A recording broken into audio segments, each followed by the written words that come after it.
Bonjour et bienvenue à l'émission Les 12 travaux citoyens. Quand on pense à participation citoyenne, on pense d'abord au bénévolat traditionnel au sein d'organismes communautaires. Or, la participation citoyenne est beaucoup plus vaste que cela, et c'est ce que nous tenterons de démystifier au cours des 12 émissions de cette série, alors que nous vous ferons découvrir 12 facettes différentes que la participation citoyenne peut prendre. Il existe plusieurs types de personnes qui s'impliquent. L'un de ces types est celui qu'on compare à Obélix, le célèbre guerrier gaulois, populaire pour être tombé dans la potion magique quand il était petit. Lorsqu'on parle de personnes de type Obélix, ce sont des gens qui sont tombés dans l'implication dès leur plus jeune âge.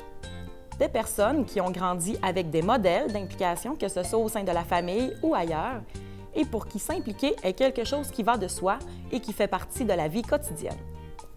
Souvent, c'est à l'école que cela commence. Les jeunes décident de s'impliquer dans divers comités, que ce soit pour rendre l'école plus dynamique ou encore pour organiser diverses activités. C'est d'ailleurs l'implication des élèves et des étudiants qui font des établissements d'enseignement des milieux de vie intéressants pour ceux qui les fréquentent. Imaginez une seconde si les jeunes se rendaient à l'école le matin, entraient dans leur cours et en ressortaient pour repartir chez eux. Heureusement, nos écoles ne ressemblent pas à ça. Je m'appelle Stéphanie Larocque, puis je suis en secondaire 4. Je m'appelle Shannon Germain, puis je suis en secondaire 4.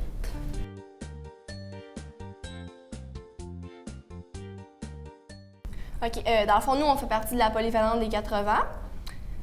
Sinon, on est dans le CVE, le comité de vie étudiante. Moi, c'est ma deuxième année. Moi, c'est ma première année. Aussi, on fait l'animation des grands talents secondaires. Puis ça, c'est ma première année. C'est ma première année également. On fait aussi la radio étudiante sur l'heure du midi pour notre première année aussi. Sinon, moi, je fais des sports à l'école. Dans le fond, je fais le club de course. Puis, ouais, le cross-country avec ça. Moi, je fais rien d'autre que les grands talents puis le comité du étudiant.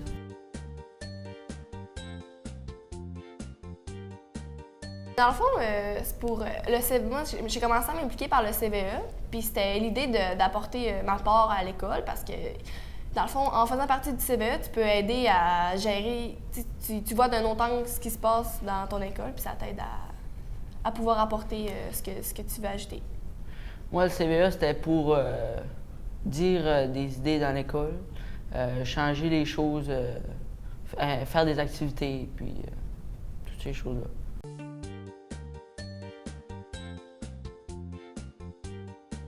Dans le fond, on dirait que, tu sais, quand tu vois ce qui se passe, t'as comme moi, tu sais, souvent il y en a qui vont chialer quand il se passe quelque chose, puis dans le fond, tu te sens plus puissant, puis t'as moins d'impuissance quand tu vois ce qui se passe.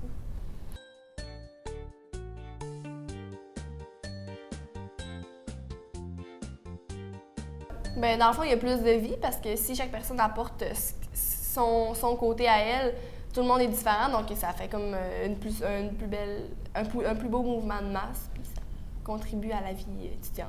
Puis on peut avoir beaucoup plus d'activités vu qu'on a plusieurs personnes, donc plusieurs pensées, plusieurs autres idées. Puis ça facilite aussi pour faire des activités. Plus on a de monde, plus on peut faire des belles activités, puis c'est des choses.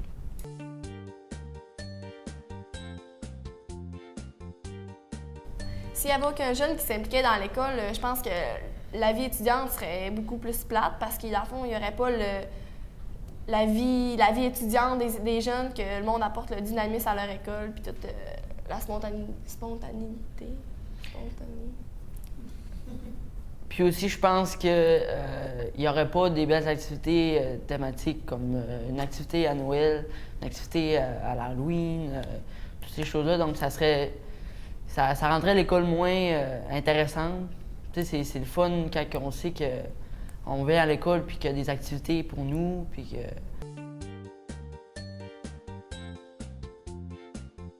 Ouais, mettons, si c'est sûr que si la ville a besoin de bénévoles, ça me fait plaisir de participer puis d'aider à contribuer pour aider. Moi, je faisais déjà du bénévolat. Donc, c'est sûr que c'était pas la première fois, mais c'est sûr que je vais continuer à faire du bénévolat, je vais continuer à m'impliquer où est-ce que je peux.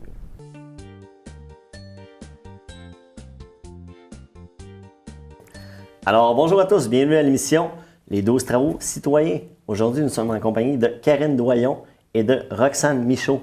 Bonjour, mesdames. Bonjour. Bonjour. Ça va bien? Ça va très bien. J'aimerais ça qu'à tour de rôle, en premier lieu, vous vous présentiez, puis vous faites quoi au juste comme métier, comme profession? Alors, à toi, Karine. Bonjour, c'est ça, moi je suis responsable de l'action bénévole du côté du Centre d'action bénévole à Saint-Félicien. Mon travail en gros finalement c'est la promotion de l'action bénévole partout sur le territoire de la MRC Domaine-du-Roi. C'est aussi d'accueillir, de recruter et d'orienter des gens qui ont un intérêt pour le bénévolat. Toi, Roxane. Moi, je suis agente de participation citoyenne, donc pour le regroupement Action Jeunesse. L'objectif étant de sensibiliser les gens à devenir un citoyen engagé dans leur communauté. Fait que là, on a la chance de vous avoir sur le plateau aujourd'hui. On va commenter justement la capsule qu'on a visionnée. Dans le fond, on voyait deux jeunes, un garçon et une jeune fille, parler de l'implication qu'ils font dans leur école. Je veux savoir qu'est-ce que vous en pensez à tour de rôle. Si on commence par toi, Karine. Bien, souvent, moi, ce que je remarque, c'est souvent le premier lieu d'implication pour des jeunes à travers l'école. Ils vont être sollicités dans des comités, puis je trouve ça formidable de voir des jeunes comme ça s'impliquer, puis avoir le goût de changer des choses. Souvent, ça commence comme ça, puis même parfois, avant, ça commence dans la famille. On oublie des fois le bénévolat qui se fait à l'intérieur de la famille. C'est un bénévolat qui n'est pas formel, qui n'est pas officiel, mais qui compte quand même. Puis par la suite, de voir des jeunes comme ça s'impliquer dans des comités de l'école, moi, je trouve ça formidable. Puis souvent, c'est des jeunes qui vont poursuivre. Hein. Une fois qu'ils y ont goûté, bien, La graine est semée, comme on dit. Oui, moi, je trouve ça extraordinaire. Puis toi, Roxane? Bien, je suis tout à fait d'accord avec ce que Karine a apporté. Puis c'est de voir l'amélioration du milieu aussi. Il y a une prise en charge qui se fait de ces jeunes-là. Qu'est-ce qu'on veut? Comment on le veut? Fait que ça devient aussi un emplacement qui est décisionnel. Puis j'ajouterais aussi pour ces jeunes-là, c'est très important de s'impliquer déjà à cet âge-là parce que souvent, nos premières expériences de travail sur le CV, c'est ça qu'on va avoir comme le bénévolat, l'implication qu'on va avoir faite à notre école. Donc, pour eux, ils développent des compétences, ils développent des aptitudes.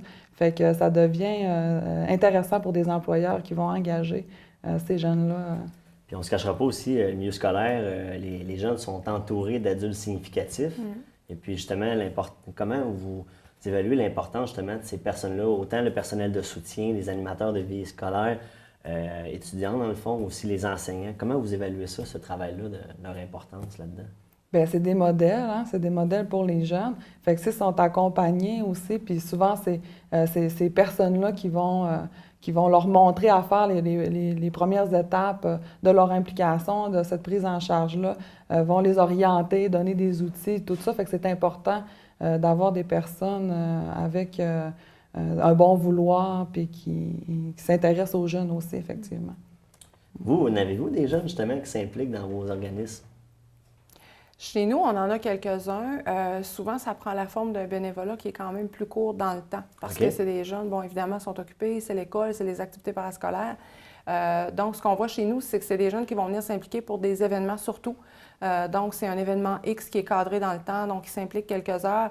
Puis souvent, c'est comme ça, nous, qu'on va aller les chercher, ces jeunes-là, par le biais d'implications qui sont courtes, puis des choses qui les intéressent. Souvent, ils viennent avec des amis aussi. Les jeunes, je pense qu'il faut aller les chercher avec leurs intérêts, mais aussi leur réseau. Maintenant, avec les technologies, hein, les réseaux sociaux et tout ça, ça prend une envergure qui est beaucoup plus grande. Donc, je pense qu'il faut aller les chercher aussi à ce niveau-là. Les inviter à venir avec des amis, faire en sorte que ça devienne une activité agréable aussi en bout de ligne, puis qu'on invite du monde aussi, puis que, coudonc, peut-être qu'on peut donner la piqûre aussi à ses amis là-dedans. Est-ce que vous remarquez dans vos organismes qu'il y a quand même beaucoup de jeunes? Est-ce qu'il y a de plus en plus de jeunes qui s'impliquent de façon bénévole ou dans leur communauté ou dans les activités? Est-ce qu'il y a une bonne implication de leur part? Bien, moi, je pense, est-ce qu'il y en a plus? Je ne sais pas, c'est dur des fois à quantifier avec le nombre de jeunes qu'on était quand on était jeune, via le nombre de jeunes qu'il y a aujourd'hui. Mais moi, je me rappelle, écoute, à mon école, nous, on était des gens impliqués qui prenaient en charge le milieu. Puis aujourd'hui, en allant dans les écoles encore, les jeunes sont encore là, sont encore impliqués et animent leur milieu de vie dans les écoles secondaires, dans les écoles primaires. Ils sont sensibilisés très tôt aussi aujourd'hui, donc à l'importance de cette implication-là. Parce que nous, on fait des tournées dans les écoles, on donne des ateliers. Les gens savent de quoi on parle quand on parle de faire du bénévolat ou de s'impliquer, donc c'est un bon signe. Puis surtout, il y a des programmes maintenant spécifiques, comme le programme international, ça, qui demandent à ces jeunes-là de s'impliquer aussi. C'est dans leur curriculum de programme, de s'impliquer. Donc, c'est intéressant aussi d'être emmené de cette façon-là. Sinon, je voulais savoir aussi, les jeunes, je crois aussi, puis vous pouvez me corriger si je me trompe, que peu importe les époques, le jeune est dynamique et a besoin d'être reconnu par ses pairs. Et je crois que faire de l'implication citoyenne, du bénévolat, permet justement de s'accomplir à travers ça. Je ne sais pas si vous êtes d'accord là-dessus. Oui, effectivement, je suis très d'accord parce qu'on parle d'une valorisation, on parle de reconnaissance quand on fait de l'implication. Et souvent, les gens essaient aussi de reconnaître ces jeunes-là lors d'un gala ou d'une activité récompense à la fin. C'est le fun aussi pour les jeunes, les gens de vivre ces expériences-là. Puis quand les gens participent aux activités ou les organisations qu'ils reçoivent, bien souvent, ils ont le merci, félicitations, la tape dans le dos qui fait un sentiment de fierté. Puis souvent, ils peuvent être utilisés utiliser entre guillemets, là. Les jeunes peuvent être utilisés dans des activités intergénérationnelles aussi. Des fois, ça peut être le fun, justement, de pairer un jeune avec une autre tranche de génération. Donc là, ça fait vraiment un beau développement, ça fait un transfert, justement, générationnel. C'est ça. C'est sûr que, pour revenir un peu à ta question tout à l'heure, c'est sûr que nous, chez nous, il y a une petite augmentation, je te dirais, au niveau des jeunes, l'implication des jeunes, mais ça reste que c'est quand même un défi d'aller les chercher, ces jeunes-là. C'est sûr qu'il y a les programmes internationaux qui nous donnent un coup de pouce. Puis nous, ce qu'on essaie via ce programme-là, c'est de les inciter à poursuivre au-delà de l'obligation du 15-20 heures à faire. Bien, on essaie de les inciter à poursuivre après leur implication. Puis souvent, il y en a qui vont rester. Mais ça reste que c'est quand même un défi de par leur occupation très, très chargée. Puis c'est aussi comment je pourrais dire, de faire de l'éducation aussi auprès de nos bénévoles, à leur faire de la place aussi à ces jeunes-là. Parce que des fois, bien, on ne se le cachera pas, pour toutes les tranches d'âge, il y a des préjugés aussi, puis il y a des stéréotypes de rattacher à ça. Mais je pense que c'est de leur laisser une place puis de faire de l'éducation à ce niveau-là. Puis pour qu'un jeune, je pense, se sente interpellé dans son bénévolat, il faut lui laisser une place aussi pour décider. Hein, c'est pas juste des tâches directives en « bon, fais ça, fais ci », mais c'est de l'impliquer dans les décisions aussi. Quelqu'un qui se sent impliqué va poursuivre son engagement. Je pense que ça, c'est la clé. Alors, ça, c'est complète pour la capsule numéro 1. On va visionner la capsule numéro 2. C'est une implication étudiante, mais au niveau collégial. Parfait. J'aimerais ça faire affaire avec des entreprises qui ne tiennent pas pour acquis. Des entreprises qui acceptent de s'améliorer et qui tiennent compte de mes besoins et de mes préoccupations. Est-ce que ça se peut, ça, chez nous? Bienvenue chez vous. Christine Larocque, représentante des services à la clientèle. Ici, on travaille tous les jours à réduire le temps d'attente pour vous donner un meilleur service.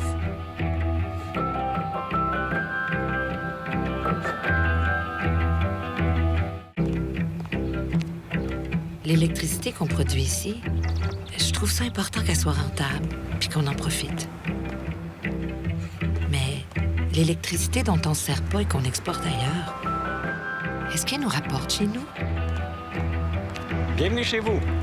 Louis Vézina, conseiller en exportation. L'an dernier, nos exportations d'énergie propre ont rapporté plus de 800 millions de dollars au Québec.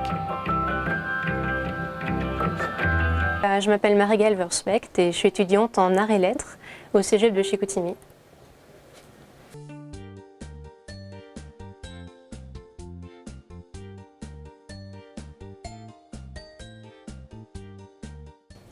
Mes implications sont le comité Amnesty, le comité Envers, qui s'occupe de l'environnement dans le collège, et l'association étudiante, l'AGEC.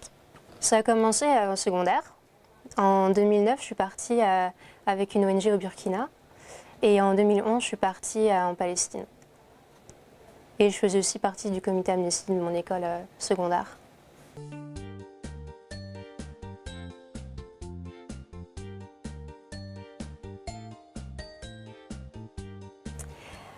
Je me voyais mal arrêter mon implication après ce que j'ai vu et vécu. Du coup, le Cégep de Chicoutimi offre vraiment aux étudiants de pouvoir s'impliquer. Dans les différents comités, c'est vraiment facile en fait.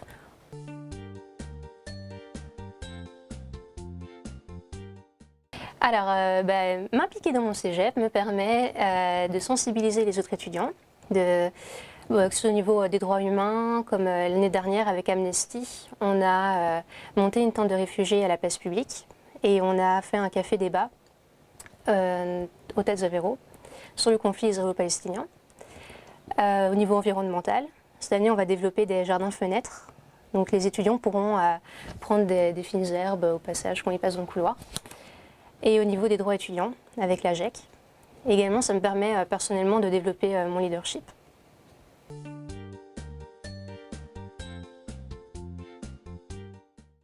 Ça amène aux autres étudiants du cégep déjà de développer leurs connaissances sur divers sujets.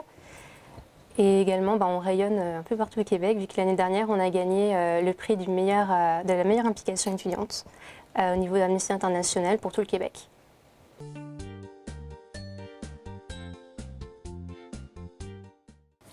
Alors, si aucun élève ne s'impliquerait, le cégep serait vide, il n'y aurait pas de vie, il n'y aurait que des gens qui iraient en cours puis qui partiraient. Puis même au niveau étudiant, c'est le moment où on peut développer nos connaissances, on peut justement s'impliquer, etc. Et ce serait dommage qu'il n'y ait plus aucune implication.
Karine et Roxane, dans le fond, on a une étudiante du cégep qui s'implique beaucoup.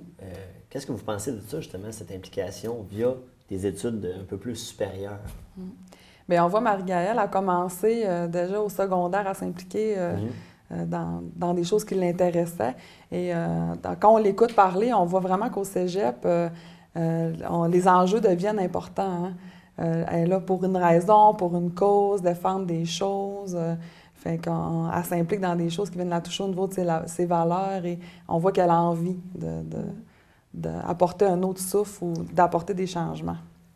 Ça devient aussi, je pense, rendu à ce niveau-là, un choix très personnel, hein, qui devient un choix très volontaire de s'impliquer parce que dans le cas de Marie-Gaëlle, ça la touche vraiment, donc ça vient toucher à ses valeurs.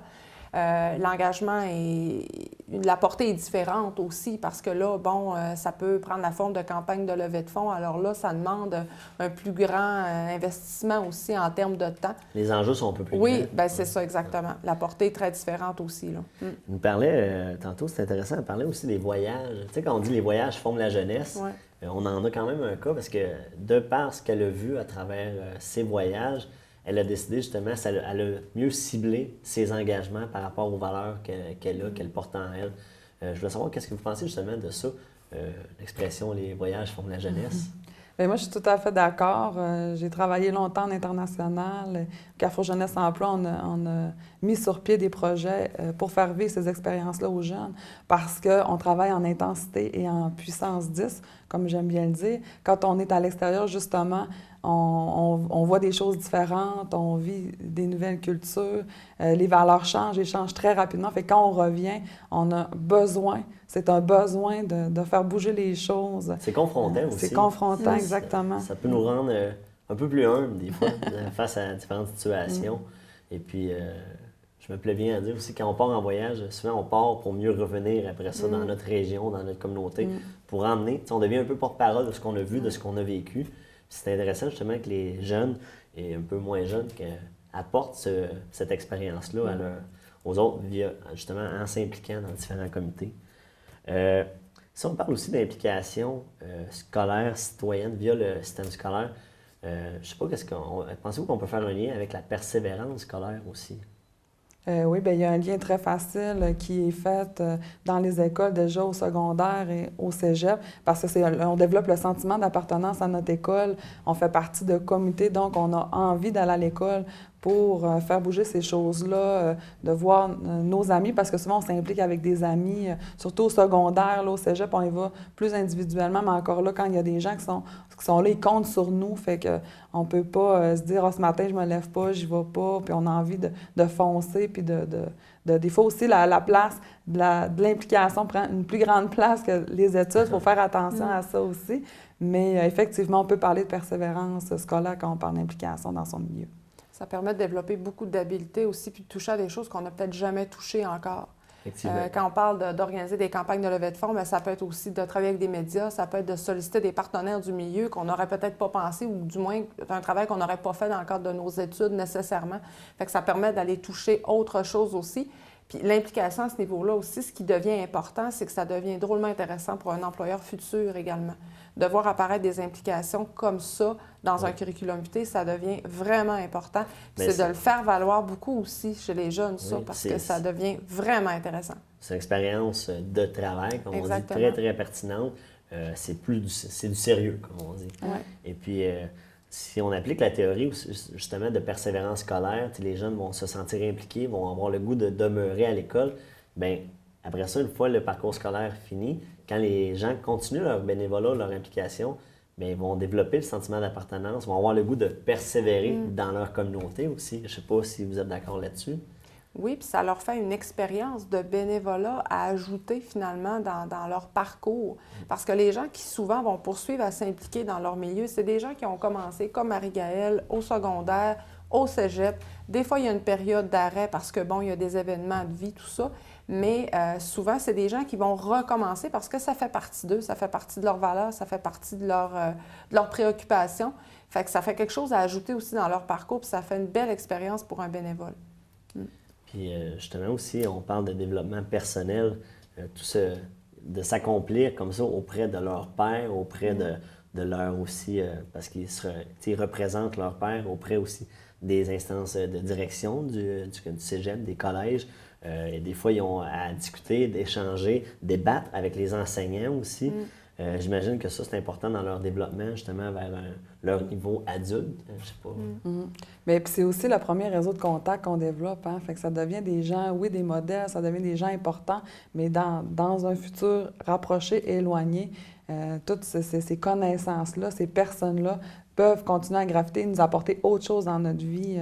Surtout au niveau collégial, tu sais, avec les cégeps qui ont des programmes bien spécifiques, des fois, ça l'amène des gens de l'extérieur de la région. Et puis, après ça, une fois le parcours scolaire au cégep terminé, bien là, les gens retournent dans leur région, mais les partenariats, les relations qui ont été développées restent aussi. Ce réseau de contact-là devient plus élaboré, plus établi autour de la province. Bien, ça permet aussi de développer beaucoup la confiance en soi, à quelque part. Quand on est interpellé à s'engager à ce niveau-là, bien, on développe de la confiance, une assurance aussi. Puis ça, bien, ça nous sert toute notre vie, finalement.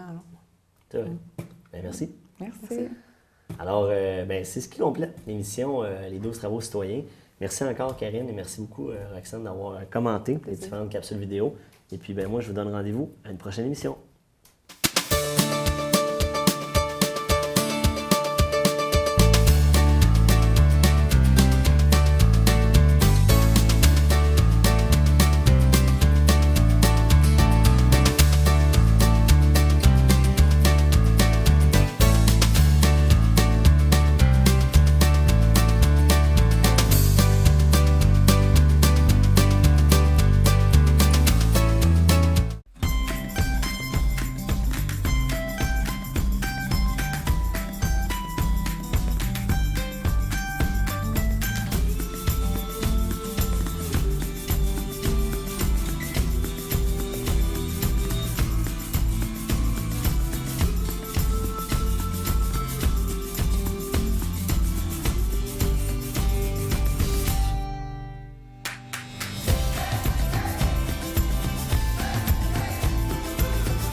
l'électricité qu'on produit ici, je trouve ça important qu'elle soit rentable, puis qu'on en profite.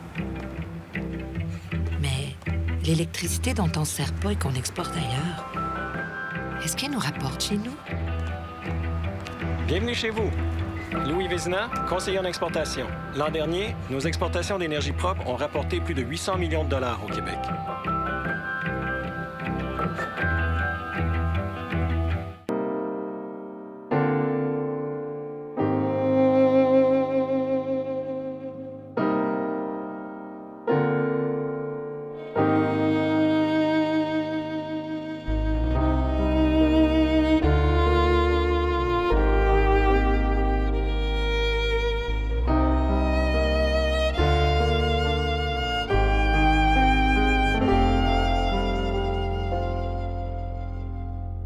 Ta fille venait toujours te voir pour te demander de l'argent. Vous cherchiez une place pour vous asseoir avec les autres résidents? Personne ne voulait de vous. Il y en a un qui a commencé à traiter de vieille peau qui pouvait pas se tenir debout. Tu le savais un peu, mais c'était ta seule visite. Je me suis demandé comment une personne qui a une grand-mère peut faire ça. Vous avez été obligé de vous asseoir toute seule à une table. Pour le soir de Noël. J'ai rien dit. J'aurais dû aller voir une ressource d'aide. Si je pouvais revenir en arrière, je dénoncerais.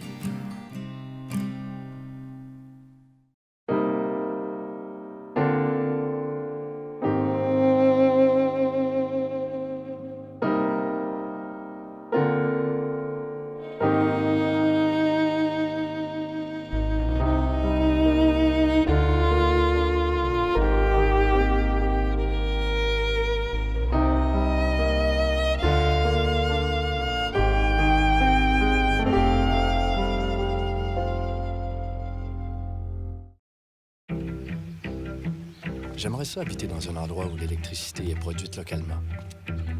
J'aimerais ça que notre électricité soit abordable pour tout le monde, partout au Québec. Et j'aimerais surtout ça que cette électricité-là, on en profite chez nous. Bienvenue chez vous. Kim Robitaille, conseillère en tarification. On travaille à ce que l'augmentation de nos tarifs soit similaire à celle du coût de la vie, pour qu'ils restent les plus bas d'Amérique du Nord.